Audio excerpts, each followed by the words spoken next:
This is a story about a world obsessed with stuff. It's a story about a system in crisis. We're trashing the planet, we're trashing each other, and we're not even having fun. The good thing is that when we start to understand the system, we start to see lots of places to step in and turn these problems into solutions.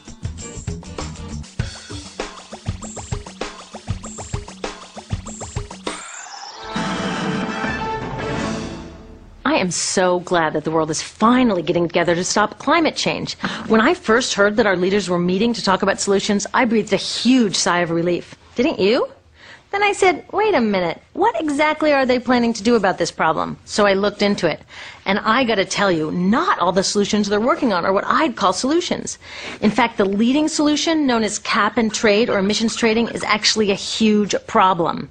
Now, I know this is the last thing you want to hear, but the future of our planet is at stake, so we gotta take the time to understand what's going on here. Okay, meet the guys at the heart of this so-called solution. They include the guys from Enron, who designed energy trading, and the Wall Street financiers like Goldman Sachs, who gave us the subprime mortgage crisis. Their job is to develop brand new markets. They stake their claims, and then when everyone and their grandmother wants in, they make off with huge amounts of money as the market becomes a giant bubble and bursts. Well, their latest bubble just burst, and now they have a new idea for a market: trading carbon pollution. They're about to develop a new $3 trillion bubble. But when this one bursts, it won't just take down our stock portfolios, it could take down everything.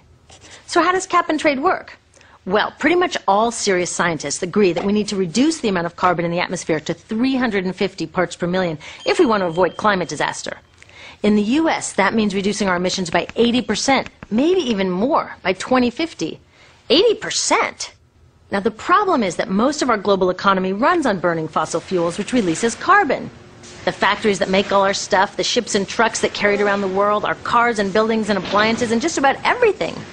So how are we going to reduce carbon 80% and not go back to living like Little House on the Prairie? Well, these cap and trade guys are saying that a new carbon stock market is the best way to get it done. The first step would be getting governments around the world to agree on a yearly limit on carbon emissions. That's the cap. I think that part is great. So how do they want to ensure that carbon emissions stay under the cap? Well, governments would distribute a certain amount of permits to pollute. Every year there would be fewer and fewer permits as we follow the cap to our goal. Innovative companies will get on board, building clean alternatives and getting more efficient. As permits get scarcer, they would also become more valuable. So naturally, companies who have extra will want to sell them to companies who need them. That's where the trading comes in.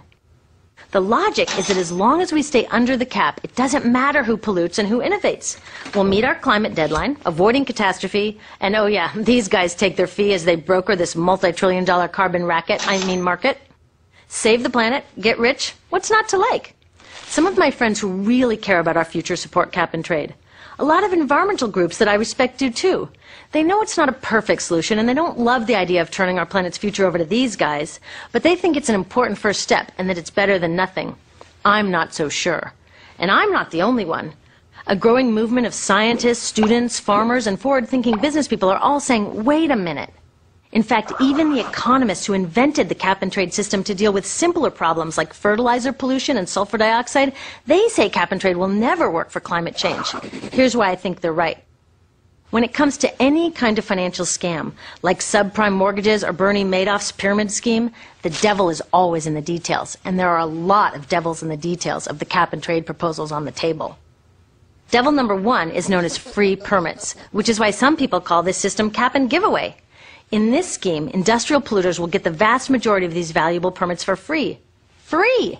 The more they've been polluting, the more they get. It's like we're thanking them for creating this problem in the first place. In Europe, they tried a cap and giveaway system. The price of permits bounced around like crazy, energy costs jumped for consumers, and guess what? Carbon emissions actually went up. The only part that did work was that the polluters made billions of dollars in extra profits. MIT economists say the same thing would likely happen here in the US. Those billions come from our pockets. A real solution would put that money to work stopping climate change.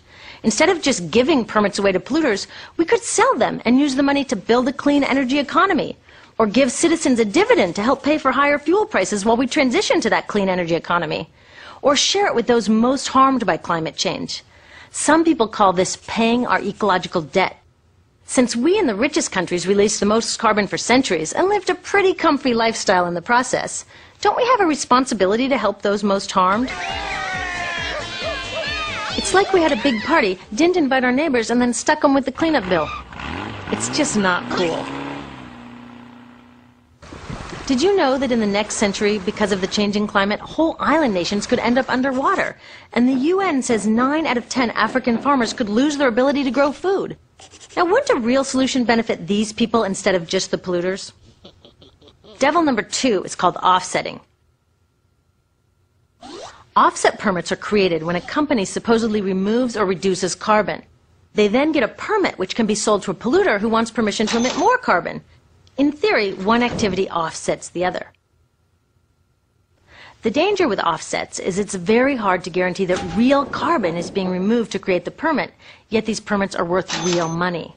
This creates a very dangerous incentive to create false offsets, to cheat.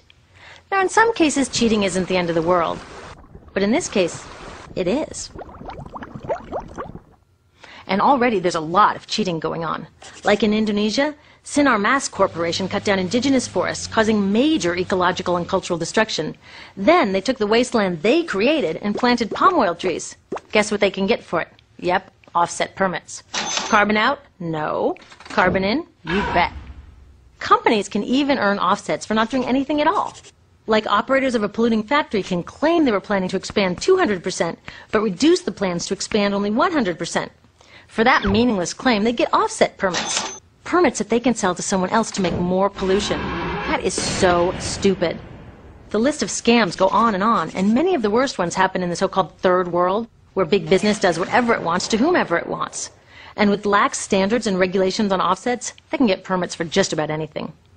Devils 1 and 2, cap and giveaway and offsetting, make the system unfair and ineffective. But the last devil, which I call distraction, makes it downright dangerous. You see, there are real solutions out there. But cap and trade with its loopholes and promises of riches have made many people forget all about them. We're not even close to a global agreement on a carbon cap to begin with. And duh, that is the whole point of cap and trade. But instead of hammering out a fair and strong deal, we're putting the cart before the horse and rushing off to trade schemes and offsets. With all the bogus offset projects, huge giveaways to polluters, and the failure to address the injustices of climate change, do you think the third world will get on board with a global cap? I doubt it.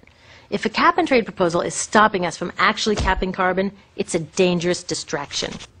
We don't need to let these guys design the solution. We, us, our governments, we can make laws and do it ourselves. In my country, we already have a law, the Clean Air Act, that confirms that carbon is a pollutant which our environmental agency is allowed to cap. So what are we waiting for? Go, EPA, go! Cap that carbon! Instead, a U.S. cap and trade law proposed in 2009 guts the Clean Air Act, leaving it to the market to fix the problem. If a cap and trade proposal weakens our ability to make strong laws, it's a distraction. Concerned citizens around the world need to speak out and demand that we redesign our economies away from fossil fuels. But cap and trade makes citizens think everything will be okay if we just drive a little less, change our light bulbs, and let these guys do the rest. If cap and trade creates a false sense of progress, it's a dangerous distraction. These cap and trade proposals are mostly about protecting business as usual. Right now, the U.S. subsidizes fossil fuels at more than twice the rate of renewables. What? We shouldn't be subsidizing fossil fuels at all. These guys don't seem to realize that the simplest way to keep carbon out of the atmosphere is to leave it safely in the ground. U.S. Congressman Rick Boucher, a well-known friend of the coal industry, voted for cap and trade. He said it strengthens the case for utilities to continue to use coal. No law that encourages coal use can stop climate change. Period. Solid caps, strong laws, citizen action, and carbon fees to pay off ecological debt and create a clean energy economy. That's how we can save our future. The next time someone tells you that cap and trade is the best we're going to get, don't believe them. Better yet, talk to them. They probably want a future safe from climate change too. Maybe they've just forgotten that you can only compromise to a point before a solution isn't really a solution. Look, I know we'd love to sacrifice nothing, save the planet, and get rich doing it. But get real. This is the biggest crisis humanity has ever faced. We can't solve it with the mindset, their mindset, that got us into this mess. We need something new. It won't be easy, but it's time we dream bigger. It's time to design a climate solution that will really work.